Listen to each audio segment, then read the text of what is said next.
అందరికీ నమస్తే. మీరు చూస్తున్నది విన్నర్స్ కార్నర్ ఛానల్. మనం ఆల్రెడీ లాస్ట్ క్లాస్లో ఇఫ్ క్లాస్ కోసం డిస్కస్ చేయడం జరిగింది. సో ఇఫ్ క్లాస్లో ముఖ్యంగా మూడు టైప్స్ ఉంటాయి అన్నమాట. సో ఫస్ట్ది ఆల్రెడీ నేను చెప్పాను. సో మరొకసారి మీ అందరి కోసం మళ్ళీ చెప్పాలనుకుంటున్నాను. So if clause type 1. So ఈ టైప్ 1 అనేది దేన్ని తెలియజేస్తుందంటే రియల్ కండిషన్ తెలియజేస్తుంది. RA real condition. సో తర్వాత పాసిబుల్ అంటే అవకాశం ఉన్నటువంటి కండిషన్స్ తెలియజేస్తుంది. సో అది ఎలాగో కొన్ని ఎగ్జాంపుల్ ద్వారా మనం చూద్దాం. సో ఫస్ట్ది ఎగ్జాంపుల్ ఫస్ట్ తీసుకుందామంటే ఆల్రెడీ మనం డిస్కస్ చేసింది.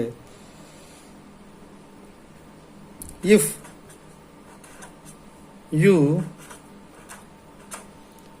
You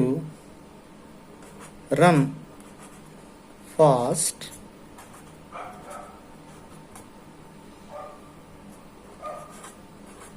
you will catch the train.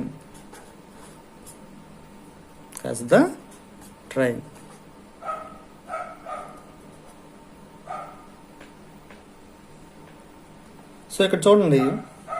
So if you run fast you will catch the train అంటే ఇక్కడ నువ్వు పరిగెత్తితే నువ్వు ట్రైన్ క్యాచ్ చేస్తావు. ఇక్కడ విషయంకి వచ్చేసరికి ఇక్కడ పాసిబిలిటీ ఉంది. అంటే మనం పరిగెత్తగలిగితే నువ్వు ట్రైన్ క్యాచ్ చేస్తావు. సో ఇది రియల్ అంటే ఇది జరగడానికి అవకాశం ఉన్నటువంటి పరిస్థితి అన్నమాట. ఇది టైప్ 1లోకి వస్తుంది. సో మరొక ఎగ్జాంపుల్ తీసుకుందాం. Second example, if I play well,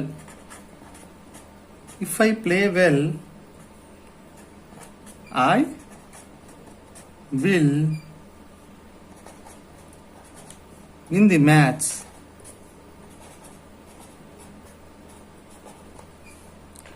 so if I play well నేను చక్కగా సరిగ్గా ఆడగలిగితే నేను మ్యాచ్ గెలుస్తా. సో ఇది రియల్ కండిషన్ అంటే మనం మ్యాచ్ ఇంకా అవ్వలేదు అంటే ట్రై చేస్తే కంపల్సరీ మనం విన్ అవ్వచ్చు. సో ఇది టైప్ 1. సో టైప్ 2 టైప్ 3 చెప్పినప్పుడు మనకి కొన్ని డౌట్స్ వస్తాయి. మళ్ళీ దీన్ని బ్యాక్ చేయొచ్చు. ఏంటంటే టైప్ 1లో మనకి అది రియల్ కండిషన్ తెలియజేస్తుంది, సాధ్యమయ్యే కండిషన్స్ మనకి తెలియజేస్తుంది. అదే టైప్ 2లో అయితే మనకి ఇమాజినరీ కండిషన్స్ అంటే ఊహ ఆధారితమైన కండిషన్స్ తెలియజేస్తుంది. అన్రియల్ కండిషన్స్ ఈ టైప్ 2 అనేది మనకి తెలియజేస్తుంది. అది ఎలాగో ఎగ్జాంపుల్ ద్వారా మనము ఒకసారి చూద్దాం. సో ఒక ఎగ్జాంపుల్ తీసుకుందాం. ఫస్ట్ ఎగ్జాంపుల్,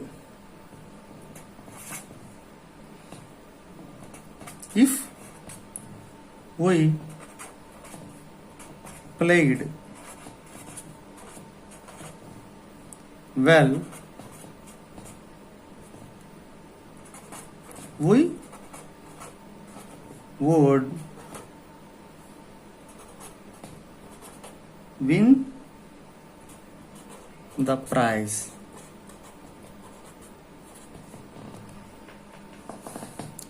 సో మరొకసారి చూద్దాం.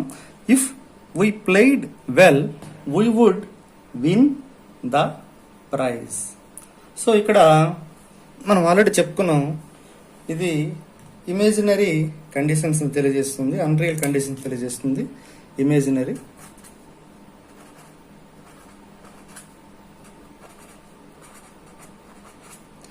సో ఈ ఇమేజినరీ అంటే ఏంటంటే ఒకసారి చూద్దాం. ఇఫ్ వీ ప్లేడ్ వెల్, ఇది పాస్ట్ టెన్స్లో ఉంది. ఇది V2 అంటే ఇది ఆల్రెడీ జరిగిపోయిన విషయం. అంటే ఇఫ్ వీ ప్లేడ్ వెల్ అంటే మేము అంటే చక్కగా ఆడుంటే we would win the prize లేదా ఆ కప్పు కొట్టే వాళ్ళము. కానీ ఇక్కడ జరిగింది ఏంటంటే ఆల్రెడీ మ్యాచ్ అయిపోయింది, మేము ఓడిపోయాం. కానీ మా మ్యాచ్ అయితే అయిపోయింది, కానీ మా మ్యాచ్ అయిపోయిన తర్వాత సెమీఫైనల్ ఫైనల్ ఉంటాయి కదా. సో సెమీఫైనల్ ఫైనల్ మ్యాచ్ చూసి ఈ డైలాగ్ అంటే ఈ సెంటెన్స్ చెప్తున్నారనమాట.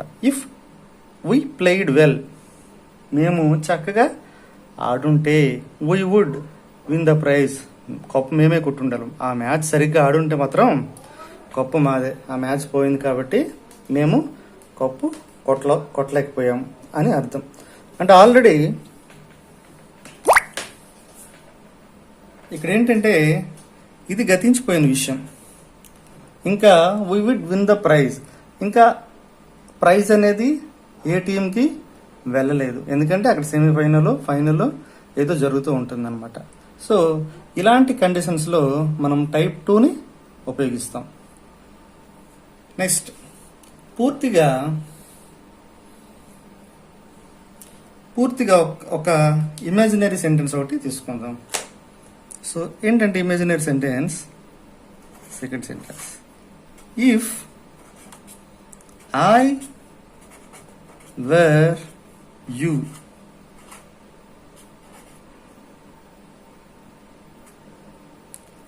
I would help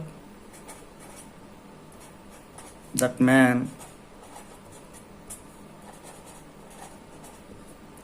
సో ఇక్కడ చూద్దాం, ఇది పూర్తిగా చూస్తేనే అర్థమైపోతుంది. ఇది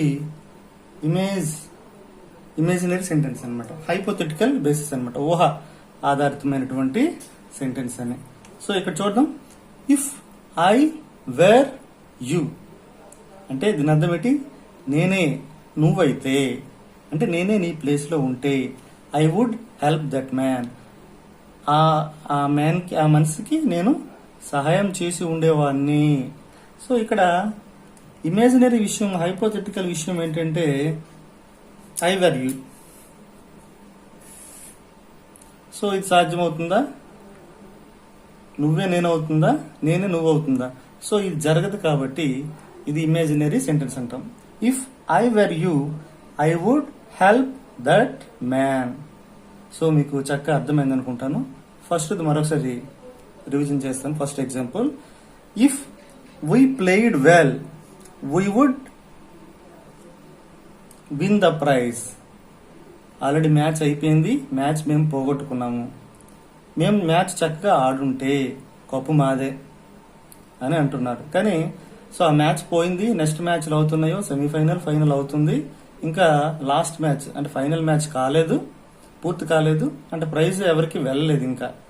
కానీ ఈలోపే మన వాళ్ళు ఇక్కడ ఈ డైలాగ్ చెప్తూ ఉన్నారన్నమాట. ఇఫ్ వీ ప్లేడ్ వెల్, ఆ మ్యాచ్ గెలిచి ఉంటే, మేము బాగా ఆడుంటే prize we would win the prize, ఆ ప్రైజ్ కంపల్సరీ మేము కొట్టేవాళ్ళము అని అంటూ ఉన్నారు.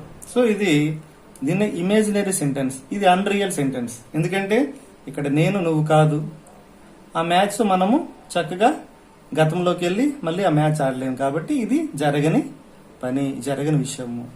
ఒకసారి దీని స్ట్రక్చర్ ఒకసారి చూసుకున్నట్లయితే ఫస్ట్ ఇక్కడ ఇఫ్ ఉంది, ఇఫ్ తర్వాత సబ్జెక్ట్ ప్లస్ ఇక్కడ V2 ప్లస్ ఆబ్జెక్ట్, పక్కన కామా పెట్టుకుంటే తర్వాత సబ్జెక్ట్ ప్లస్ వుడ్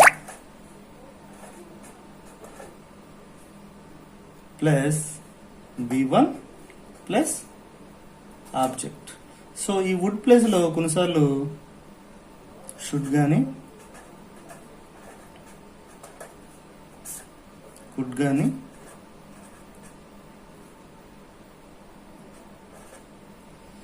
వచ్చే అవకాశం ఉంది. సో ఇది స్ట్రక్చర్ అన్నమాట. ఈ స్ట్రక్చర్ మనం దేనికి యూజ్ చేస్తామంటే ఇమేజినరీ సెంటెన్స్కి అన్రియల్ సెంటెన్సెస్ కి మనము యూజ్ చేస్తాం.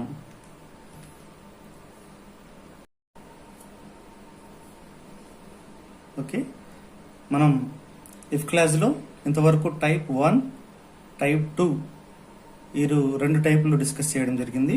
ఇప్పుడు టైప్ 3 కోసం మనం డిస్కస్ చేద్దాం. సో ఇది పూర్తిగా గతానికి సంబంధించినటువంటి విషయము. సో గతంలో జరిగింది అంటే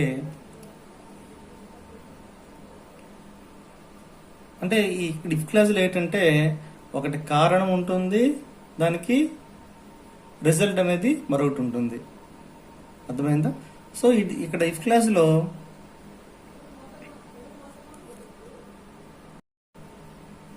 ఓకే ఫ్రెండ్స్, ఇంతవరకు మనం ఇఫ్ క్లాస్లో టైప్ 1 కోసం డిస్కస్ చేసాం, టైప్ 2 కోసం డిస్కస్ చేయడం జరిగింది. ఇప్పుడు టైప్ 3 కోసం మనం డిస్కస్ చేద్దాం. సో ఈ టైప్లో ముఖ్యంగా దీన్ని ఇంపాసిబుల్ క్లాస్ కూడా అంటాం.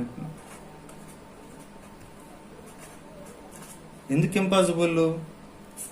సో ఇది ఆల్రెడీ గతంలో జరిగిపోయినటువంటి క్లాస్. అంటే కాజ్ కూడా గతంలో జరిగింది, ఎఫెక్ట్ కూడా గతంలో ఆల్రెడీ జరిగిపోయింది. ఇప్పుడు దానికోసం మనము ఏం చేయలేము అని సందర్భంలో మనము ఈ క్లాసు వాడడం జరుగుతూ ఉంది. సో ఒక ఎగ్జాంపుల్ ద్వారా మనం ఒకసారి చూద్దాం. సింపుల్గా ఒక ఎగ్జాంపుల్ చెప్తాను తెలుగులో. నువ్వు నాకు పార్టీకి పిలుచుంటే నేను పార్టీకి వచ్చేవాణ్ణి అంటే అర్థం ఏంటి? పార్టీకి పిలుచుంటే అంటే ఇది గతానికి సంబంధించినటువంటిది, పార్టీకి వచ్చేవాడిని అంటే పార్టీ కూడా ఆల్రెడీ జరిగిపోయింది. కాబట్టి రెండు జరిగిపోయిన విషయాలు కాబట్టి ఇప్పుడు దాన్ని మనం మార్చలేం కాబట్టి ఇట్ ఈస్ ఇంపాసిబుల్. సో అదేంటంటే ఒక ఎగ్జాంపుల్ తీసుకుందాం.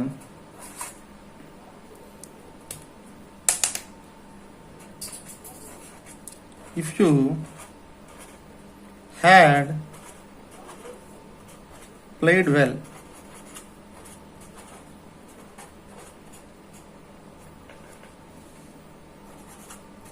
you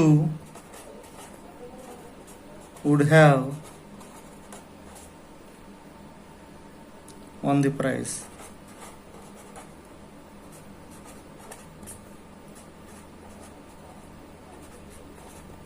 ఇప్పుడు చూడండి, if you had played well అంటే నువ్వు చక్కగా ఆడి ఉండుంటే you would have won the prize, నువ్వు ప్రైజ్ గెలిచి ఉండేవాడివి. అంటే ఆట అయిపోయింది, ప్రైజ్ కూడా వేరే వాళ్ళకి ఇవ్వడం జరిగింది. సో ఈ రెండు కూడా గతంలో గతించిపోయిన విషయాలు కాబట్టి if you had played well you would have won the prize. ఇప్పుడు మనం దాన్ని మార్చలేం, it is impossible. So type 3లో ఇటువంటి సెంటెన్సెస్ మనము ఫ్రేమ్ చేసుకోవచ్చు. సో మరొక ఎగ్జాంపుల్ ఈ సందర్భంగా మరొకటి తీసుకుందాం. If you had studied, if you had studied well, you would have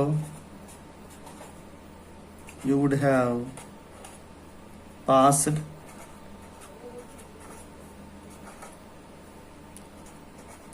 in exam. So if you had studied well, you would have passed in exam. నువ్వు చక్కగా చదివి ఉంటే, గతంలో చక్కగా చదువు ఉంటే ఈ పాటికి నువ్వు పాస్ అయి ఉండేవాడివి. అంటే ఆల్రెడీ చదవడం అయిపోయింది, ఎగ్జామ్ రాయడం అయిపోయింది, ఇతడు ఫెయిల్ అవ్వడం కూడా జరిగిపోయింది. కాబట్టి ఇదంతా గతంలో జరిగిన విషయాలు. ఇప్పుడు దాన్ని మనం మార్చడం అనేది ఇంపాసిబుల్. ఇప్పుడు మనం కష్టపడి చదివినా ఎగ్జామ్లో పాస్ అవ్వలేం, ఎందుకంటే ఎగ్జామ్ అనేది ఆల్రెడీ అయిపోయింది కాబట్టి. సో ఇలాంటి సందర్భంలో మనం టైప్ 3ని యూజ్ చేస్తాం. సో దీనికి స్ట్రక్చర్ ఒకసారి మనం చూసుకున్నట్లయితే, స్ట్రక్చర్ పరిశీలించినట్లయితే ఇక్కడ మనం ఇఫ్ క్లాజ్లో ఇక్కడ had plus played, had plus studied, అంటే ఇక్కడ ఏమొచ్చిందంటే had plus B2, past perfect tense. ఇక్కడ ఇది కాజ్ మెయిన్ క్లాజ్ వచ్చింది, ఇది ఇఫ్ క్లాజ్లో వచ్చింది. ఇక్కడ మెయిన్ క్లాజ్లో ఏమొచ్చిందంటే you would have passed in exam. So ఇక్కడ స్ట్రక్చర్ ఒకసారి రాసుకున్నట్లయితే ఇఫ్ క్లాజ్లో హ్యాడ్ ప్లస్ V3 వస్తుందండి, అదే మెయిన్ క్లాజ్లో వుడ్ హ్యావ్ ప్లస్ V3 వస్తుంది.